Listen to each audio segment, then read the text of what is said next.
Ba jeune garçon, topé ba jeune fille, bosalaka, attention, pour là d'ailleurs, c'est très compliqué, yaya. Nano comme là, ote na vie, olingi mwasi, olingi chéri moko boye, makambone sa malamu te, olingi oboyaye aboyi. Eza na basi mususu baboya kabango te akomemela yo problème. Lokola pe mibale misusu. Okomona, ezo simba lisusu te, mais pona boboyaye, okoboyaye te. Problème. Landela bango malamu. Est-ce que basalaka batu normal? Parce que les kamou normal, ceux qui est simbité, batu mibale, bakabwanaka. Ye mwasi alingaka te, bokabwana pona nini. Et puis basi oyo, basalaka l'habitude ya commander mibali ya salaka na bango attention, basalaka basi normal te. Poto yebi yango, c'est l'homme qui est le chef de la famille. Mais bango, bazalaka wana ka apprendre commandaka mibali, salaka attention na mibali to basi ya ndengo wana. Lisoto kombe ya muto apesi lisolo oyo mama leki na bango, lisolo ya Aminata na Jérôme. Jérôme akutaye na mwana mwasi moko kombo na ye Aminata, jeune fille. Jérôme abanayi kosala na contribution na ressort moko songolo. Et puis contribution bato contribution bote na bino na ressort moko songolo. Papa fiso ressort honnête bato ya contribution ba ebi ressort moko songolo.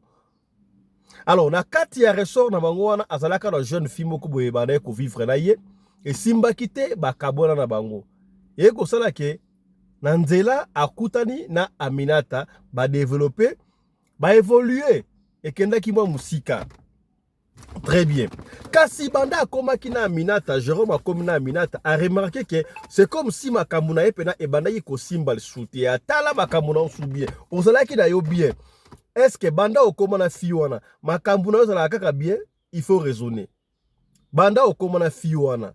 Banda okoma na garçon. Au moins teke makamuna e beba salaka anglais. Là d'ailleurs, c'est très mauvais.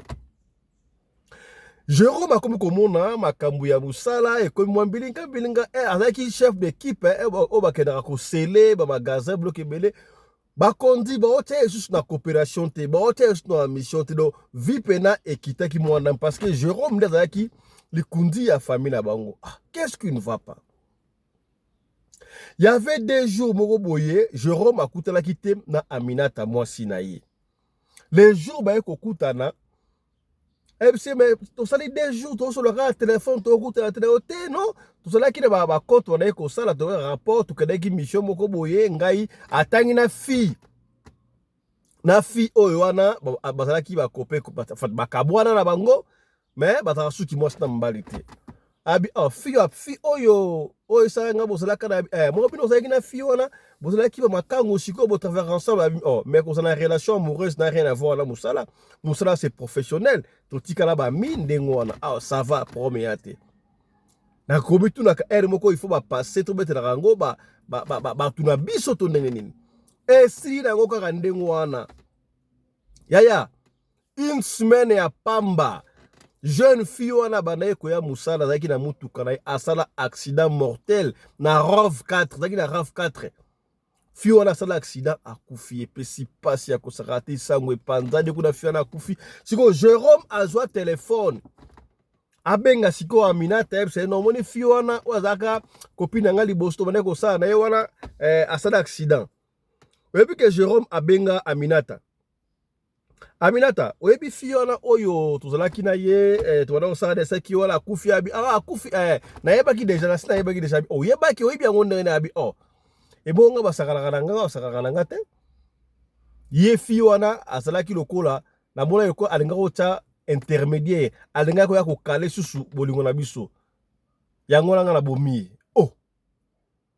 Jérôme pesi ba mutu ko so mutu lo ba visa obomi na ndenge nini ote na isoka ndengo wana agent lokola maseki wala esaki na telefone tangu ba eko kuta na pe abi yo makamni ono esanga na telefone abi ka na esaki na telefone na ya solo pe ndengo wana ngabla bomie po na mona ki lokola de bozonga na akobebisa bolingo na biso et pesi Jérôme kobanga yo oza nani abi ngai na aliawa ngai na yo do tina ti ngala to kobwa na shute po bolingo ndo zana ngana yo ba tu ebele kutu basi bandimi yango de to kobwa na shute de flows la rabwe mais ba kamno solo balanga Aminata Aminata Jérôme alors futela epa na ye na bandal epa na bango zalaki na lemba epesi ye kobanga kosakana te. Qu'est-ce qui ne va pas? Asayi lokola a évité moi Aminata moi 2-3 jours azo benga na téléphone azo yamba te eloko moko te logi. Asayi lokola évité a comprendre te. Wana yebisina normal na bango te. Azo continuer okende musala. Jour mususu Aminata bimela e briske na ndako. Yozo ningo ma téléphone ngate po na sali oni ngala lingi yo makasi. Elo nzo mona ya grave wana. Ba makambi ya grave biso sala la mokili wona ngoti yo mona rapona ka muta kufi. Do yo zeka na bolingo afi wana. Allez, Jérôme siko expression ngabi so na kene boye na mono ka fi o sala musala mabe. Ako sala nga mabe, a doser. A zongi sur relation. Siko a komi ko éviter ba fête. Yaya, moi si nyonso tout ne basala kana ye ba fête. Salaka attention. Balobara toujours moi si est soumise à l'homme. Soki ozui copine, moi si tonan omoni moi si oyo angara toujours contre le devant. Moi si o alengara koganga tu ya salaka attention. Voilà c'est ka yi moi si malamu te. Est-ce que komi to solaka pembe yaya. To sola pembe. Et comme c'est un niveau, yé Aminata comme kolinga a forcé kaka feti ebite na feti abandai ko retirer nini abandai ko semer nini et pas ya Jérôme on ne sait pas voilà maman les papa fisto to yebite to landaka yo au moins lisolo obeta oyo Jérôme akolanda yango pour esa ki na copier lisolo o papa fisto et comme grave si ko na Jérôme to obeta na biso Aminata avant na pas na bango Jérôme a foutu la kaye moko to ko lobesika Aminata fanda raté parce que eza vie ya batu ba pesi biso permission ante abandi ko éviter oyebi jour mususu boye Jérôme a monika ka bien te akenda pa mama na bango ayebisa mama oyebi collègue na biso matang akufaki wana consort oui tozala kana ya relation mourir parce que ngana jeune garçon abandai ko luka mwasi oya kobala na betelaka pe Aminata liso parce que Aminata ba yebi ye pe pa ba Jérôme mais na kamwa Aminata na betela liso esinga na yebi ya akufaki ngam na bomi yo mto bomi na ndenge nini mama la kalete lokola na téléphone lo ba jeton na kutena Aminata na yebisi ndingo Aminata a confirmer ke ngai pe ayise pe yebisinga o nga baboya ngati na ali boso boyinga okomona soki pe muto alinga tia kaka na bolingo na biso akomona oya ye na ndenge nini elamusi mama mwandam mama abino ko sika boyete yaya mama zui mwana na ye mama ba Jérôme ba suba kena kimbanteke yango batongo basala kala ba kimbanteke ba kei papa ngona kimbanteke kuna ba kei papa wana tala bi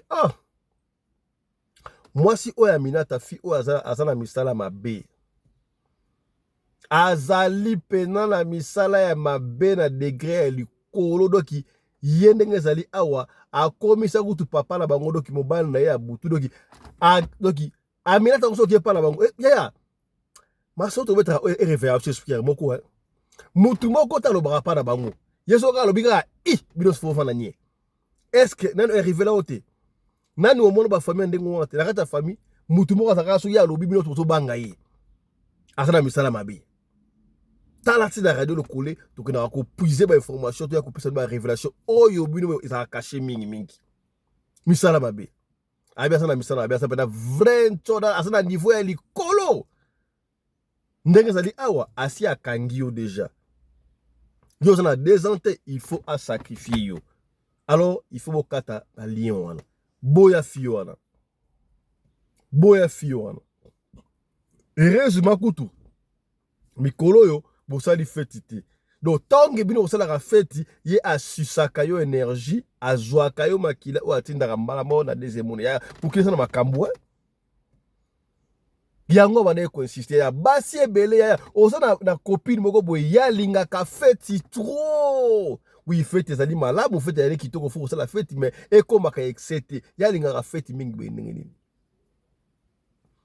alingaka fête ebele boye ndenge nini il faut sosola est-ce que komi tango bazongi ndenge wana jour yango bauta pa papa wana bazongi boye Jérôme alala te wana robete mama leki na papa fisto Jérôme abi alala te lokola ka makambo esala na film nigérien na butu boye azoyoka lokola basani eninga na cuisine akotala yo basani desati ayoki lokola moto afungoli pompi azomona lokola badre ezoningana azomona lokola bamabanga na batole donc moye te epesi ye kobanga azongi mbangu ademare mutuka akei pa na bango ake kofanda pa na bango abetela bango papa Fiston abetela biso porte na ba 1h du matin tofungola nini boye nga na wana na bien te tala boye kadi na beteli bino et c'est vrai basi mosusu tokutana na bango na nzela yaya mwasi yako bala batalaka na bizaleli.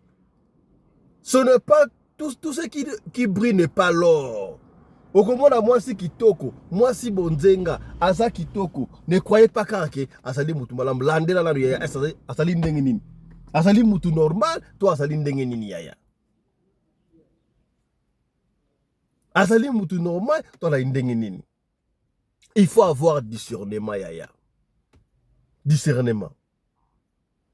Babanda prière wa basala prière titon ba Fiston to lala mwana lala na tongo wana abongami akenda musala abandi ko éviter fi wana Aminata benga na telefone yo zo éviter ngai yo kan so kipa mwana bino ndo osala nini osala ngelo moko te o wana boma ki wana sali ngelo nini ziana na kisayo lokola bamano akotela yo zela yo komona papa Fiston lokola maseki 2 jours après ya na biso maman yaba Jérôme a pikaka Chris bo piqué Chris ni dikuna piqué Chris bakela toke l'hôpital yaya akufa maman Jérôme akufa tangu kaka kati motema mbala mo téléphone leli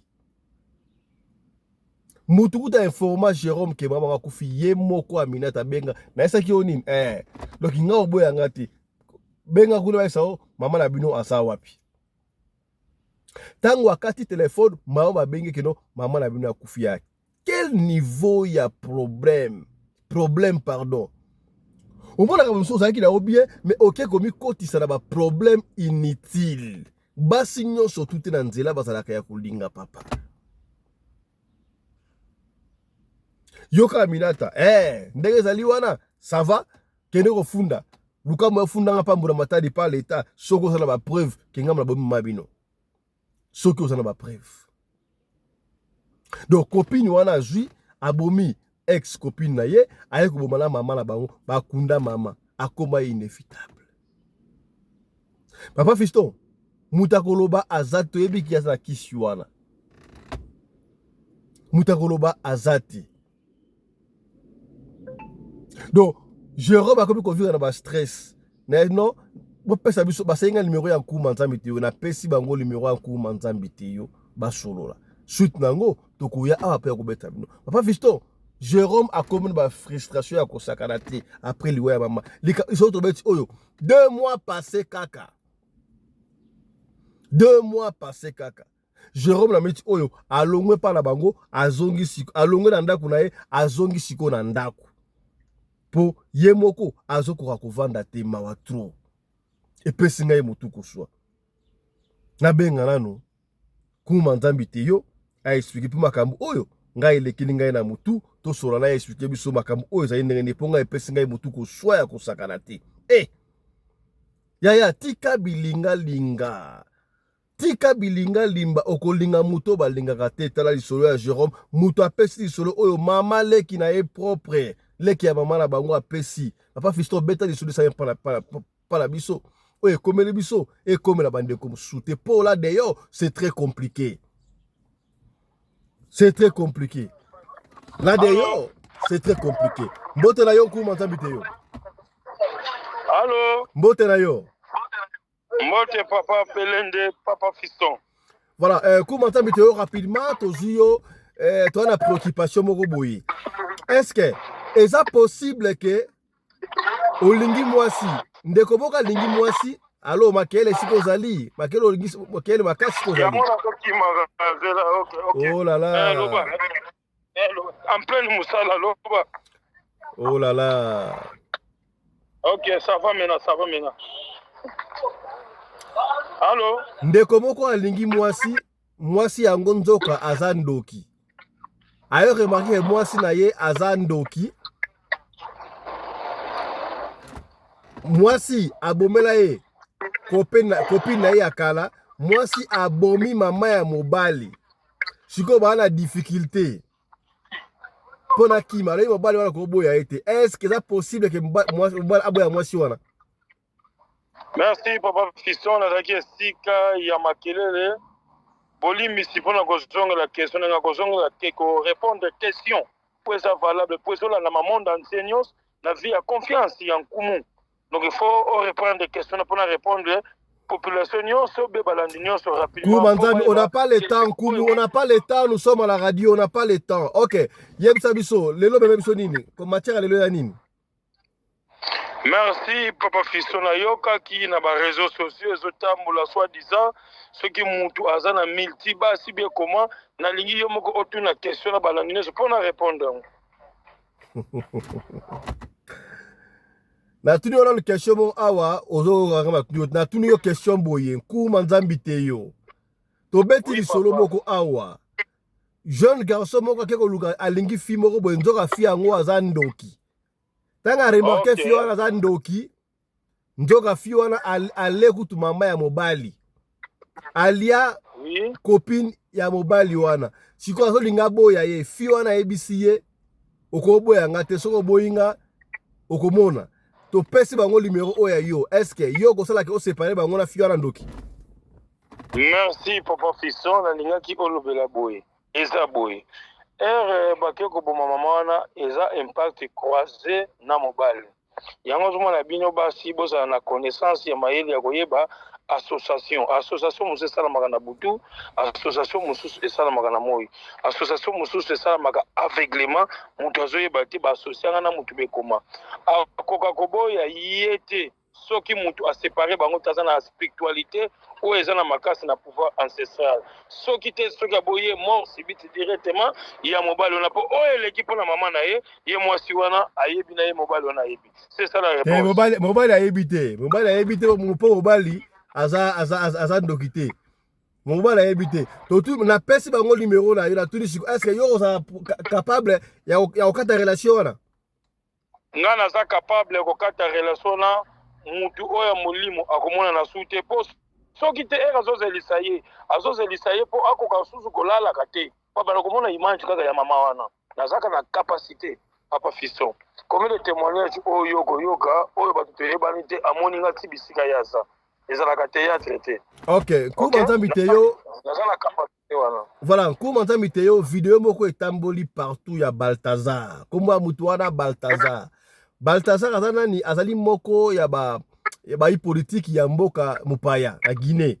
Alors ye musala na ye kokende kotambola kaka kosala ba fête na basi ya batu ya mabala abimi na basi ebele sikoyo na ba video lutali tant to moni Balthazar azobima na basi wana okomona azoko simbaka mitu ya mabele na ye boye pendant que azobima na basi. Est-ce que kobima na basi ebele ndengo wana ndengo simba mitu wana ezali na relation spirituelle ezali démoniaque to ezali ndenge nini batu oyo balingaka kobimaka na basi mabala ezalaka spirituel to ndenge nini balo boboka yo? Merci papa Fiston eza démoniaque eza malade munene na contrat oye asigna lelo soi-disant le type o wana otuni ngai question pour comprendre nazo bala ngo bente pour Balthazar azobimaka na basi lelo yo ozwi mwasi obali ozwi pete otie na loboko mwasi wana akomi sacré devant l'état devant Nzambe oyo akeli biso nyonso mutu aza soi-disant na politique soi-disant aza nganga soi-disant aza prophète azobima na basi ya bato azosalela toujours bachane papa Fiston eloko wana nkumu te yo manzambe nalobaka ngo chaque fois mutu oyo aza na banorme précis amoni mwasi mutu libala balingaki te ngai moko naza nkumu nazosalisa bato me mwasi oyo aza reconnu bien alliance na ye bien ayebi ndako abimela nakobima na te po par rapport ya kosilisa nga capacité nyonso ya spiritualité oyo naza nango ya mosala azosalela yango azoenvie ndobi barenome yesusu mpe lobi mpe akomi président de la république yango bavision oyo azosalela bamilimo ya bato azosakanela basexe tokobenga yango ya basi mpona komaintenir na makambo ezosalisa impact oyo asine eza na nzela malamu te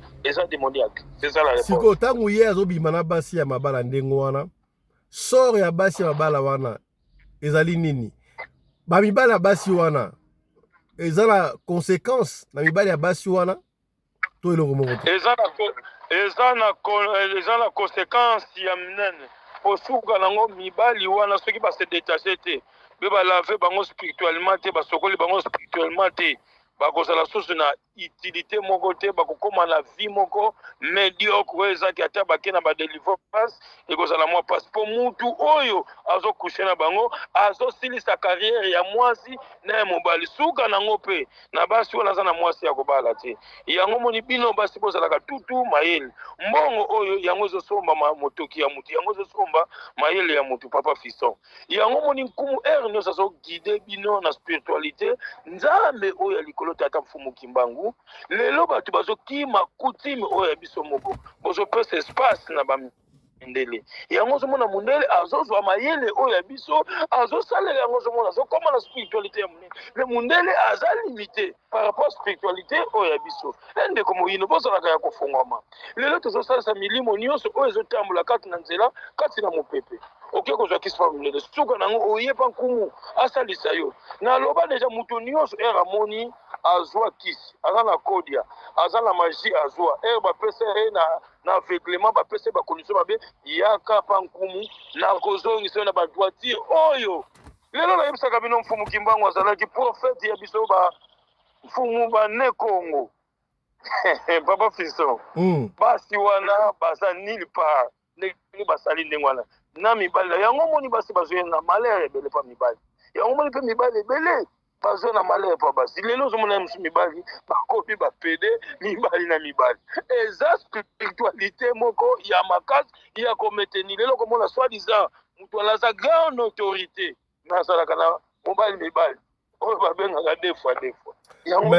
mais kuma nzambi te yo lisolo ya Balthazar ebimi parce que tomoni ba vidéo soki po toye na Congo na biso wana partout sika ba Congolais ba Balthazar baza ebele batu ebele bakendaka na basi ya mabala ya batu notamment ba pasteur mais tant yo lobi siko eza na conséquence epa mibali na bango mpona nini mibali oyo basi na bango bakendaka bafete no ya pasteur mibali wana bazwaka problème te ndenge nini baza na bavie ya malamu te papa Fiston pesaka exemple neti mutu nini yo yebi tenga na koloba te yo soki oyebisanga pasteur nini oyo akendaka na basi ya bato merci papa Fiston pour la question nga nazalaka haute omonaka neti haute tension lelo soi-disant komo bapasteur papa Fiston okumisanga masumu te sujet oyo tolobi yango mingi par rapport ya moni pouvoir ancestral papa Fiston pouvoir ancestral eza eloko moko ezalaka na image ya monene nkatika munabe to munandia tusulu ya nsama onto kumute yo manzambi lelo bato yo bazopesa batemane papa Fiston nga moko na mito yebani te bato oyo nazosalisa toyebani te le vie nazokende na balie na bango nayebi soki opesa ngai kombo na yo oyo papa na mama mabotela nazwi lie na yo nasalisi yo témoignage moza nango kuna ya audio ya mama ya Israel soki mama ya wapi ayebanaki susu na vie place ya kozala te nayebi so place okenda kozwela kisi wana kisi ya mbongo ezalaka te kisi ya mbongo eza ere ozalaki na mbongo wana baretire yango mbongo wana bafrene yango bakokota na lien privé bolandaka malamu la fois passé na betelo lisolo ndeko moko mwana moko abenga maître kumu naza na $50 nalingi kaka nazwa portemone rapide nayebise mwana tika musala ono lingo sala kende kosomba basigarete besomba bapape mosuwa lobi okozala mutu kosalaka musala wana te oki soki mutu alobi pesa yo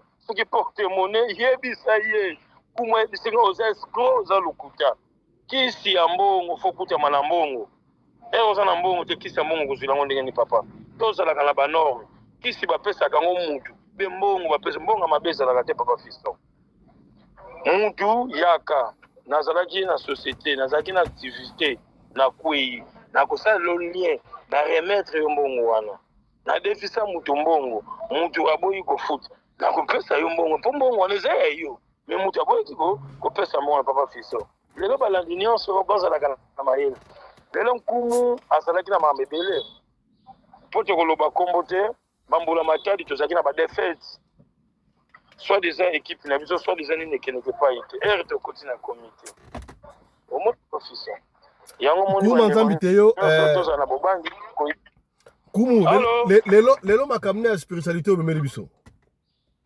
Merci papa Fisson makama spiritualité tozonga la kaka toujours oyo eza na difficulté ya bato lelo papa Fisson mutu nyonso nazobetaka CT mutu alia ye mbongo bato ebele bamama ebele na baplainte na bango mutu adepsi yo ndeko kongolo ke mpo na difficulté oboyi kofuta soko bengi nkumu akotindele bansetre oyo bakobenga yo bazongisila mbongo wana oyo ye azwa lelo oza na problème ya libala stabilité na ndako eza te bozovanda te na papa koswana eza toujours bamvutima eza maladi monene oza na bezo bozala si na papa lelo na basi bazokota toujours na piste ya kobebisa bafoyer entre ya papa na mama ozwami problème na benganga na kosunga yo oza na problème ya AVC oza na problème ya diabète type 1 type 2 type 3 owela kozwa bainsuline te kozwa bakomprimé te benga nkumu si ya kosalisa monaki ndonga kiaki mfumu kia wonzo oza na besoin ya mosala moko fosala oza na mbongo moko okotisaka quelque part na banque na société na baje oyo esalamaka na kolibere yo directement ya kotia nzela wana na banorme ya koretire kati ya mbongo oyo eza besoin yango naka papa Fisson babengaka ere nyonso mama wana aleli na témoignage apesi papa Fisson amoni papa Fisson nzambe poza chaîne moko ezolanda mamonda te en plus oza journaliste international ya koyeba kati ya information bisika nyonso ezali opesaka ata mbote ya pamba na papa Fisson po aza mutu lelo babiki babiki Kuma nzambi te yo pesa biso numéro na osika bakobenga na numéro nini. Merci papa Fisson na banza numéro oyo alandaka nga ayebi numéro oyo mpe alandi nga te mpo bamisusu oyo bazwi lobiko bazalaki na numéro na ngai te numéro naza nango mibale ya Airtel na Orange plus 243 98 17 17 013 plus 243 98 17 17 013 une autre numéro oyo ya Orange plus 243 89 44 54 885 nazongi lisusu plus 243 44 54 885 ndeko nyonso kumu lelo eza lendi journée mosala na bana bozoyoka mwa makelele bazosala baachat ya biloko mosala nyonso mutu aye lelo lobi na silisi par rapport naza libre oyo nyonso amonaki nkumu azoyamba ye te azobenga te kumu aza disponible apesi balandi nyonso mbote lelo eza journée bokozwanga te me bato basengaki to répété likambo oyo euti koleka basi wana baza na baproblème na mibali yango bozokota pauvreté bozomona banoko batata mwasi bandoki yango azoutilize bino merci papa Fisson. Ok, merci beaucoup Nkuma nzambi te yo na exposition osaleli biso tokutana yo prochainement sous merci beaucoup Nkumu hein. ok Voilà, nalingaki tosola na Nkumu ndenge wana apesa biso éclaircissement yo moto oza na baproblème spirituel physique nyonso tu oza na sucre etungisa yo diabète nyonso tu paralysie bobenga Nkuma nzambi te yo akosunga bino. Voilà, to soki awa mpona après-midi ya lelo yo moto otala biso yaya soki oza na lisolo ya kopesa benga biso opesa lisolo na yo soki obengi biso ozwi biso te komitungusama te tikela biso audio ya lisolo na yo soki toki audio wana tokobeta yango kaka ndenge ntobeta yango soki olingi totanga kombo tokotanga kombo soki po boyi totanga kombo te tokotanga kombo te biso tofonctionnaka ndenge wana. Alors ne ratez pas ce grand rendez-vous ya lelo na pokwa na équipe choc tokosolola epai wapi débat oyo bandaki samedi ekozonga. Est-ce qu'il y a-t-il de relation entre les vivants et les morts? Parce que pasteur bayebisaka biso y a pas il n'y a pas de relation entre les vivants et les morts. Kasi bankulu balobi to ba mikolo abino, il y a des relations entre les vivants et les morts. La preuve en est que batu ebele bakoko na bango ba mama na bango ba ya kopesa bango mankambo. Excusez-moi. Bakufa et to illustra ki yango. Alors na pourquoi lelo na 20h30 heure de France, ne ratez pas ce grand rendez-vous et pas wapi tokosola makambo wana na équipe Choc. Quant à nous, nous vous disons au revoir. Allez, portez-vous bien. Santé de fer à tous. Hein. Chap chap. Et tada.